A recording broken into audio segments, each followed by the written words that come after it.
Do you still do I think you had a day for health, wealth, Well, and knowledge to self. knowledge Do you still itself. do that?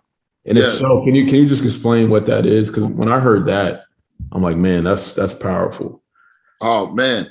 Well, essentially, you have 7 days in a week, and you just try and do two of those every week. So you have a health day, a wealth day, and a knowledge of self day. So you just compartmentalize everything in that day to surround one of those topics. So if you wake up and the only thing you're working on is health that day, then eat healthy, think healthy thoughts, be healthy as be as healthy as you can. And then the next day, you worry about wealth and wealth only. Check all of your stocks, check all of your business, check everything wealth related. If you eat unhealthy on a wealth day, it's no problem because that's not what you're focused on. You're Mm. focused on wealth today. Then the next day is knowledge of self. So, how aware were you on those first 2 days? Knowledge of self is, can you control yourself? Why did you eat bad on a wealth day when you knew you should have been eating good on a health day? Try and figure out what those triggers were. So that way, when you start the health day the next day, you can be mindful. So you have one health day to be healthy, do whatever you're supposed to do, one wealth day to check on your money and check on your life and check where you are financially and on your success ladder. And then the last day, meditate, regroup, and figure out where you are so that you can start the health day the next day more powerful. And if you keep doing that, after a while, you're going to be eating healthy on your wealth day and then thinking knowledge of self on coming from all of the wealth that you tried to accumulate. And then you take one day out of the week to just relax and not think about nothing. And you just chill and you got 7 days in the week done. Yeah, when I heard that, I That's was like, big. yeah, that's something I'm gonna adopt, man.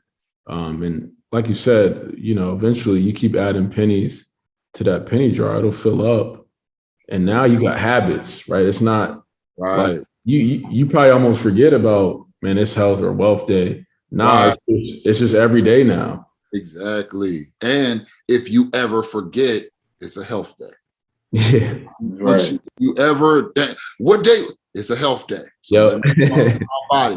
Okay, something went wrong where I start forgetting or I wasn't where I need. Let me start with a health day, get back centered. Let me get my body right. And then you go with wealth. So like it's something that you can easily do that doesn't take a New Year's resolution. You can start it today, and that's the day it starts. Yep. I love it, man, because a lot of people, including myself, I think sometimes we try to go out the gates running to try to tackle all these goals at once, right?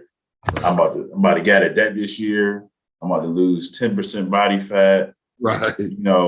I'm all these things, but there's no system that's sustainable, right? And I like the fact that you dedicated to a day, because again, I'm guilty of it. There's days where I try to do this, and this, and I may accomplish a good amount of those, but it's like, how much better did I get, right? How much progress did I really make? Whereas if you focus it on a day, like Austin said, you're getting 5% better each week in that area versus I'm getting like 0.05% better in like 12 different areas every day. You know what I mean? It's going to take a while to get to that 5%. Progress is something unless you can quantify it. If you cannot quantify it, then you did not progress. If you don't know how much money you made, then you didn't make any money. If you don't know how many pounds you lost, then you didn't do any work. If there is no quantifiable result in what you're trying to do, then you can't determine if you really did it or not. Right. So deciding what it is that you want to do and picking that lane, like you're saying, instead of trying to figure out all these different things to do, you can really decide what you did, and it's funny that you were talking about those days because I also have another initiative that's paired with that. It's the Find 500 initiative. And it's basically to help people lose weight. And it's surrounded around it being 3,500 calories in a pound of fat. So it's 7 days a week and it's 3,500 calories. So I'm not asking anyone to go on an extreme diet, but I'm just asking you to find 500 calories in your diet per day that you can omit. If you usually eat a Whopper and fries and a soda, just get the kids' meal. Let's try and find 500 less calories to eat. And then after a while, you'll lose a pound. If you lose 1 pound a week with 52 weeks in a year, you can lose 50 pounds a year if you decide to, like he was saying, stack those pennies. So I have a few initiatives that try and show people to be mindful of their daily steps that can increase to a larger goal.